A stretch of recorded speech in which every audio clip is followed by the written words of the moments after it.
Assalamualaikum warahmatullahi wabarakatuh. Waalaikumsalam warahmatullahi wabarakatuh. Sebelum kita memulai pelajaran, kita berdoa terlebih dahulu. Berdoa dimulai. Allahumma la sahla illa ma ja'altahu sahla wa anta taj'alul hazna illa shi'ta sahla. Rabbi zidni ilman. Oke. Kemarin kita sudah belajar tentang balok ruang, ya, materi khusus. Hari ini Ustaz akan menjelaskan tentang balok, ya, balok ruang balok. Nah, balok ruang balok apa aja di sekitar kelas kalian ini yang terdiri atau yang terbentuk seperti bangun balok, seperti yang Ustaz sajikan ini. Ada yang bisa? Silakan angkat tangan. Ambil. AC, betul. AC juga bentuknya balok. Nah, kita akan lebih mengenal lagi rumus-rumus dari balok. Coba kalian perhatikan layar yang sudah Ustaz siapkan. Ya, tujuan pembelajaran kita hari ini adalah menghitung atau menentukan volume dari balok. Balok merupakan bangun ruang yang memiliki 6 sisi, di mana sisinya yang saling berhadapan sejajar dan sama besar. Ya, 6 sisi, sisi kanan dan sisi kiri, sisi depan dengan sisi apa?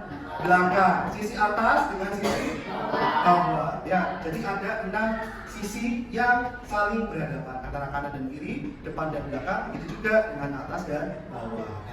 Setelah itu kita pahami bahwa sebuah volume itu terbentuk dari luas alas dikali dengan tinggi. Volume itu luas alas dikali dengan tinggi. Kita bisa lihat bahwa bangun balok memiliki alas berbentuk apa ini? Bagian bawah ini persegi panjang, betul. Apa rumus dari luas persegi panjang? P kali L, yaitu P-nya sebagai panjang, L-nya sebagai lebar. Kemudian kita bisa turunkan tingginya, sehingga kita dapatkan bahwa volume balok itu berasal dari perkalian panjang, lebar, dan tinggi. Begitu juga yang saya sajikan di sini. Di situ panjangnya ada 6 kubus satuan, ya. 1, 2, 3, 4, 5, 6. Kemudian lebarnya juga ada 5 dan tingginya adalah 4. Maka volume kubus, ya, di sini kenapa ditulis kubus? Karena ini berasal dari kubus satuan, ya. Tapi ini bentuknya, kumpulan kubus ini bentuknya apa? Balok. Luas alasnya panjang kali lebar 6 kali 5 dengan tingginya 4. Maka didapatkan 120 kubus satuan. Ya, kemarin juga Ustaz sudah sampaikan tentang rubrik, ya, rubrik yang buat kalian main. Itu kan ada 3 sisi kan, berbentuk kubus 3 sisi kan, dan kita sudah hitung bahwa rubriknya itu kalau kita perhatikan jumlahnya adalah 27. Didapatkan dari mana yang lalu? Dari rusuk pangkat 3. Itu juga ini sama. Kalau ini satuan kubusnya kita preteli, ya, kita ambil jumlahnya bernilai 120 kubus satuan. Oke, selanjutnya. Kemudian ada hubungan juga antara panjang, lebar, dan tinggi. Kalau kamu mau mencari volume, maka kita menghitungnya dengan seperti ini: panjang kali lebar kali tinggi. Jika mau menghitung lebar, maka bagaimana? Volume dibagi dengan apa? P kali tinggi. Kemudian panjangnya volume apa? P kali. Ayo, ini kan masih ada P. Apa yang tadi? L kali P. Jika kita ingin mencari tinggi, maka volume dibagi P kali lebar. Tidak ada yang berulang, ya. Ya. Berarti kalau mau mencari panjang, mau mencari lebar, ataupun mau mencari tinggi, maka yang dibagi adalah nilai volumenya. Tugas kalian, ya, Ustaz ingin kalian mengukur bangun-bangun di dalam kelas ini yang memiliki bentuk balok. Ustaz ingin tahu berapakah volumenya. Contoh misal tadi AC Ustaz, boleh. Lemari Ustaz, boleh. Apalagi kira-kira buku tulis, bisa? Bisa. Nah, dan lain-lain, ya. Cara menghitungnya bagaimana? Kamu bisa menggunakan alat bantu penggaris. Jadi kita bisa mengukur dengan penggaris berapakah panjangnya, berapakah lebarnya, dan berapakah tingginya. Nah, Ustaz ingin tahu. Yang pertama, apakah kamu sudah bisa berhitung dengan baik, ya, sudah bisa mencari volume dengan baik. Oke. Silakan membentuk dua kelompok ya, yang terdiri dari 2 orang, kemudian mencatat barangnya apa saja. Ya. Ustadz akan pergi ke kelas 6 dulu. Setelah itu Ustadz kembali, Ustadz minta untuk dipresentasikan. Silakan dikerjakan. Assalamualaikum warahmatullahi wabarakatuh. Waalaikumsalam warahmatullahi wabarakatuh. Sebelum kita mulai pelajaran hari ini, kita berdoa terlebih dahulu. Berdoa dimulai. Allahumma la sahla illa ma ja'altahu sahla wa anta taj'alul hazna idza syi'ta sahla. Rabbi zidni ilma. Amin. Oke, hari ini kita akan belajar tentang materi baru ya, yaitu ancaman krisis energi dan energi alternatif. Sebelumnya kalian pernah mendapatkan ini di kelas 4 ya, dan sekarang dibahas lagi di kelas 6. Ustaz akan membahas tentang krisis energi dan ancamannya. Nah, ini terjadi karena pertambahan penduduk dan adanya peningkatan kebutuhan energi. Misalnya kebutuhan BBM yang tinggi membuat BBM yang menjadi langka. Kamu pernah membeli di pom bensin ya, mau di Pertamax atau di Pertalite atau lainnya, itu ternyata sudah habis. Ada yang pernah mengalami itu? Belum pernah? Belum pernah. Nah, Ustaz pernah nih. Yang sering itu di daerah Tugu Pahlawan sana. Jadi di jam-jam tertentu itu terkadang habis. Kok bisa sih? Padahal itu harusnya buka 24 jam gitu ya. Apalagi kita tinggal di Kota Surabaya. Tapi ternyata terbatas. Itu pengaruhnya apa? Karena meningkatnya pertumbuhan. Dengan meningkatnya pertumbuhan penduduk, ya penduduknya semakin banyak, otomatis orang-orang yang memakai bensin semakin banyak kan? Semakin banyak. Akhirnya apa yang terjadi? BBM akan semakin langka. Nah, kalau sudah langka sampai habis, mobilmu yang ada di rumahnya bisa bergerak? Tidak. Itu yang dinamakan sebagai krisis energi. Ya. Nah, BBM itu berasal dari minyak bumi. Ya. Ketersediaan minyak bumi itu terbatas, terbentuk dalam waktu yang sangat lama. Ini dia dari fosil hewan, ya, dari fosil hewan yang sudah meninggal dari jutaan tahun yang lalu, bahkan beberapanya itu berada di dasar laut. Gimana cara pengambilannya? Dibor, ya, dan itu beresiko tinggi. Dibor sampai ke dalam, itu tersembunyi di batuan-batuan sampai akhirnya dia didapatkan menjadi minyak. Tapi apakah hanya gitu aja, San? Tidak, masih perlu pengolahan lagi. Tuh. Minyak bumi digolongkan dalam sumber daya alam tak terbarukan. Mengapa tak terbaru? Ya tadi itu karena jumlahnya terbatas dan suatu waktu dia akan habis. Sekarang aja sudah semakin langka, ya kan? Bentuk energi itu ada banyak. Yang pertama ada energi mekanis. Ini kamu miliki, ya dalam dirimu ini kamu memiliki. Energi yang dimiliki oleh benda karena posisi dan gerakannya. Contohnya energi yang terlibat ketika kamu mengangkat kursi, kamu mendorong meja, ya, atau kamu olahraga angkat beban barbel itu juga sebagai energi apa? Mekanis.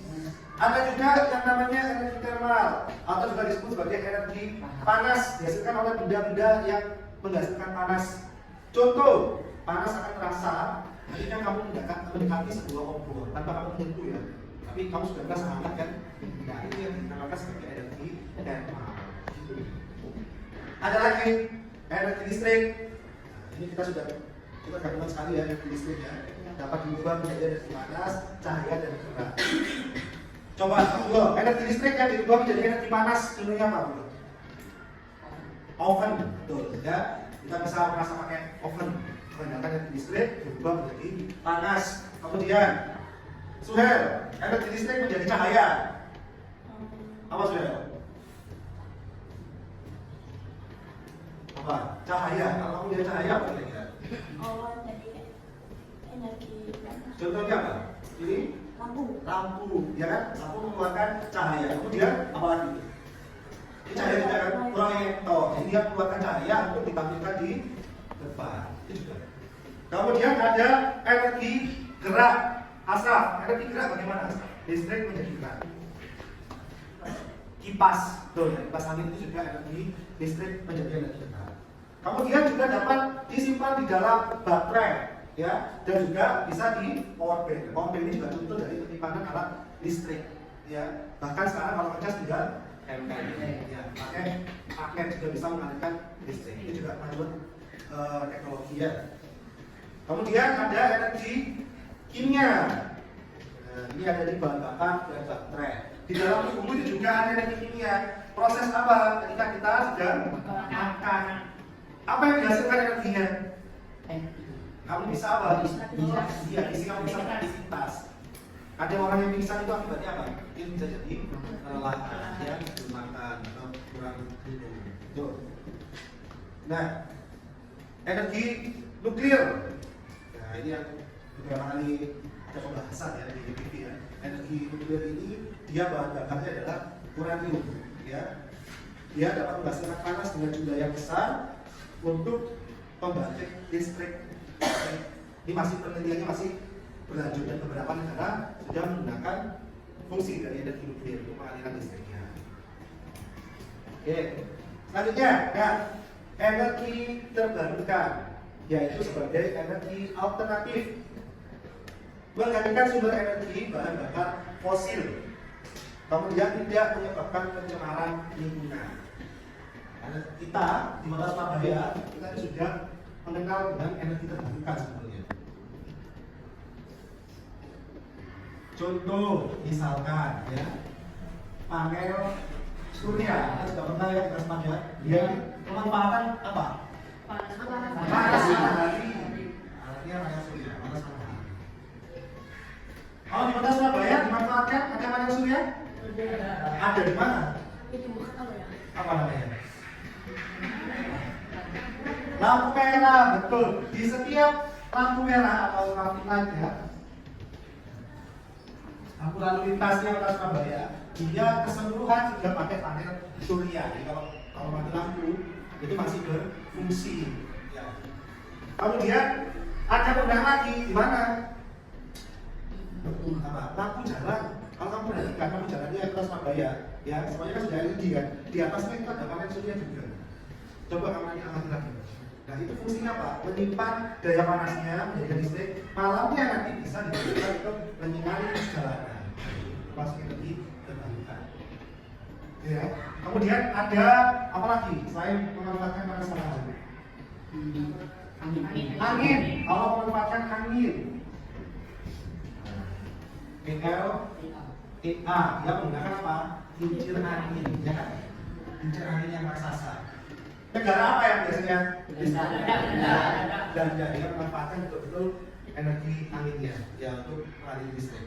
Dan banyak hal ya, ada yang menggunakan kotoran hewan, ya kan? Ada yang menggunakan gelombang air laut, ya, dan masih banyak lagi. Nah, tugas kalian hari ini, ya, silakan bentuk kelompok. Ustadz ingin tahu ya, tentang pemanfaatan energi terbarukan pada setiap wilayah di Indonesia. Tentunya Surabaya itu cocoknya menggunakan panel surya Ustaz, karena memang terik panasnya panas sekali.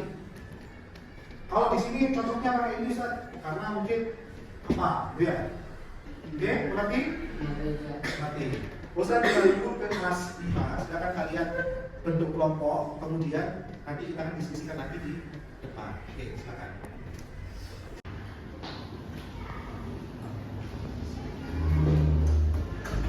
Oke, baik, anak-anak kita lanjutkan lagi.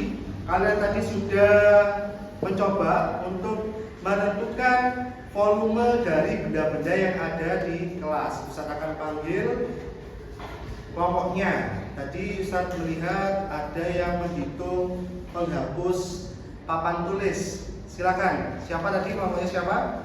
Oke, Ibat sama Abid. Silakan maju. Diketahui panjang penghapus papan tulis adalah 11 cm dan lebar penghapus papan tulis adalah 5 cm. Tingginya adalah 3 cm. Ditanya adalah volume penghapus papan. Rumus volume adalah silakan sambil ditulis. Rumus volume. Kamu yang menjelaskan ya. rumus volume adalah panjang kali lebar kali tinggi. Kemudian sama dengan Sama 11 kali 5 kali 3. Hasilnya adalah 165. Jadi volume penghapus papan adalah 165 cm. ya 165 cm kubik. Ada tambahan satuannya ya, satuannya adalah kubik atau pangkat 3.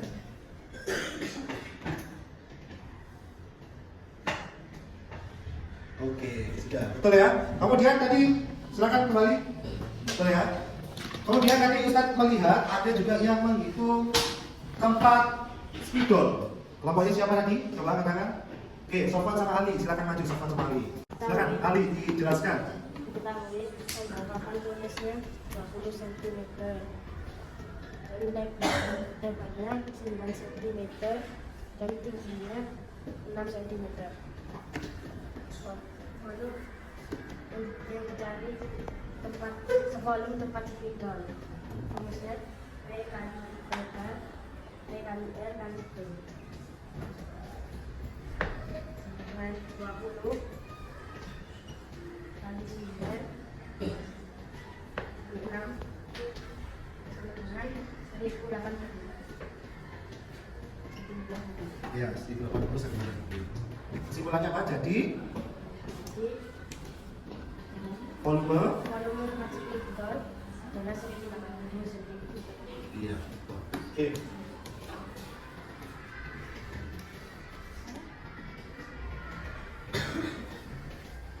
Baik. Kurang pangkatnya? 3. Ya. Silakan kembali. Baik, hari ini kita sudah belajar tentang bagaimana mendapatkan volume balok, yaitu dari luas alas kali tinggi, kemudian luas alasnya kita amati karena berbentuk sebuah persegi panjang, sehingga volumenya menjadi apa? Volume balok sama dengan apa? Panjang. Ya, itu ya. Dan kita juga sudah mengamati seluruh bagian yang ada di kelas untuk dihitung volumenya. Pembelajaran kita hari ini Ustaz cukupkan, selesai. Kita akhiri dengan doa kafaratul majelis.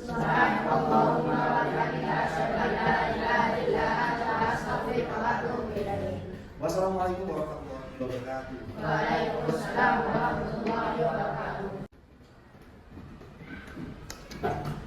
Baik, setelah kamu melakukan diskusi ya tentang wilayah-wilayah di Indonesia itu bisa nggak ya menggunakan energi alternatif. Nah, sekarang kita diskusikan bersama-sama. Ustaz ingin menunjuk kelompoknya Selo. Silakan Selo, maju ke depan Selo.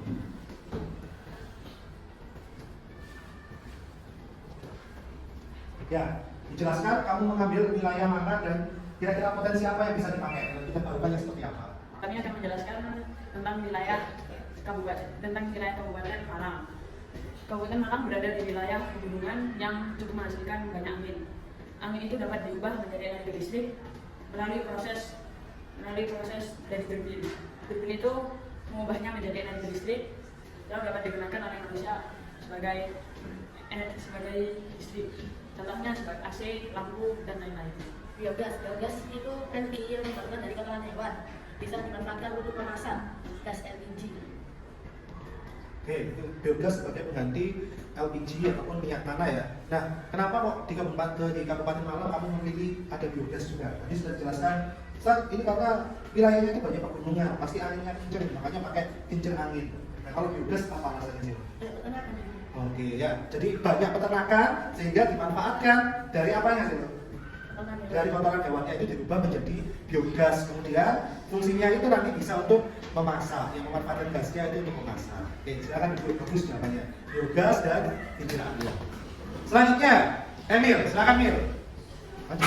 Kami memilih daerah Yogyakarta sebagai tempat yang akan kita amati energi terbarukannya. Contoh energi terbarukan yang ada di Yogyakarta panas. Tempat yang bagus untuk mendapatkan energi panas ada di pantai Jogja dengan karena banyaknya pantai di sana. Panas. Karena panas, akhirnya dia menggunakan apa? Panel surya. Panel surya yang diproses lalu menjadi panas matahari yang diproses lalu menjadi listrik. Betul. Terus? Gelombang air laut dari yang ada di pantai. Gelombang air laut bisa dijadikan ke energi listrik. Diambil dari gelombang air laut yang bergerak. Kemudian energi listrik tersebut dialirkan ke rumah-rumah yang ada di sekitarnya. Oke, ada lagi?